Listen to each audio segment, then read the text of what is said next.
சென்னை அரசு புனர்வாழ்வு மருத்துவ நிலையத்தில் மாற்றுத்திறனாளிகளுக்கான கலை விளையாட்டுப் போட்டிகள் தின விழா கொண்டாடப்பட்டது.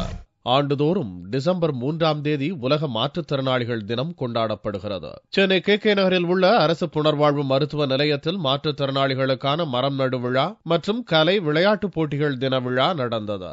மாற்றுத்திறனாளிகளின் திறமைகளை வெளிப்படுத்தும் விதமாக ஓவியப் போட்டி, கோலப் போட்டி, ஓட்டப்பந்தயம், சைக்கிள் போட்டி போன்ற 46 விதமான போட்டிகள் நடைபெற்றன. மாற்றுத்திறனாளிகளுடைய தேவைகளை பொதுமக்கள் அறிந்து கொள்ளும் விதமாக இவ்விழா நடத்தப்படுவதாக இவ்விழாவின் ஒருங்கிணைப்பாளரும் இம்மருத்துவமனையின் உதவி அறுவை சிகிச்சை நிபுணருமான டாக்டர் நித்யா மனோஜ் தெரிவித்தார். உலக மாற்றுத்திறனாளிகள் தின விழாவை நாங்க வருஷா வருஷம் ரொம்ப சிறப்பாக கொண்டாடிட்டு வரோம்.